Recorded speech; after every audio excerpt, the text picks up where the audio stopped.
بسم اللہ الرحمن الرحیم۔ جو اردو کہانیوں میں آپ لوگوں کو خوش آمدید کہتی ہوں۔ آج آپ لوگوں سے میں بیان کرنے لگی ہوں حضرت مولا علی کا بہت ہی مشہور واقعہ۔ تو یہ واقعہ کچھ یوں ہے کہ ایک مرتبہ حضرت علی جنگ نہروان کے لیے اپنے گھوڑے پر سوار ہو رہے تھے۔ ایک نجومی مولا علی کے پاس آتا ہے اور کہتا ہے کہ اے علی، یہ جنگ آپ مت لڑیں کیونکہ آپ کا ستارہ گردش میں ہے، آپ یہ جنگ پوری طرح ہار جائیں گے۔ مولا علی نے ان کی بات غور سے سنی اور بات سنتے ہی گھوڑے سے نیچے اتر آئے اور اس نجومی کو کہتے ہیں کہ اچھا، تم ستاروں کا حال احوال بھی جانتے ہو؟ تو اس نے کہا ہاں، یہی میرا کام ہے، میں ستاروں کو دیکھ کر انسانوں کا حال بتا سکتا ہوں، اور آپ کا ستارہ گردش میں ہے، اسی لیے تو آپ کو بتایا ہے کہ آپ یہ جنگ ہار جائیں گے۔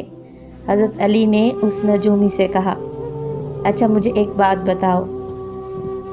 تو حضرت علی نے نجومی سے کہا کہ آپ اگر اتنا ہی حال احوال جانتے ہیں ستاروں کا تو مجھے یہ بات بتائیں کہ جو سامنے گھوڑی کھڑی ہے وہ پیٹ سے ہے، آپ بتا سکتے ہیں کہ اس کے پیٹ میں نر ہے یا مادہ؟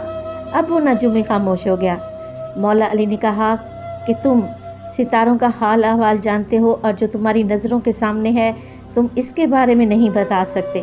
اچھا، مجھے ایک اور بات بتاؤ کہ اگر کوئی ستارہ ٹوٹتا ہے تو اونٹ پر اس کی کیا حرکت ظاہر ہوتی ہے؟ نجومی پھر سے چپ رہا۔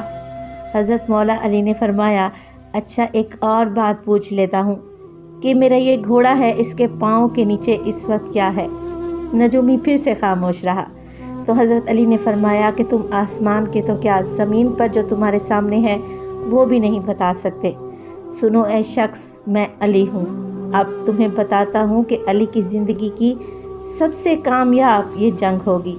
میرے 10 لوگ بھی اس جنگ میں شہید نہیں ہوں گے اور مخالف کے 10 لوگ بھی نہیں بچیں گے۔ اور پھر تاریخ میں لکھا ہے کہ جنگ نہروان میں مولا علی کا کوئی بھی ساتھی شہید نہیں ہوا تھا اور مخالف کے سارے آدمی مارے گئے تھے۔ مزید اسلامی سٹوریز کے لیے جو اردو کہانیوں کو سبسکرائب کر لیں۔ آپ سب لوگوں کا بے حد شکریہ۔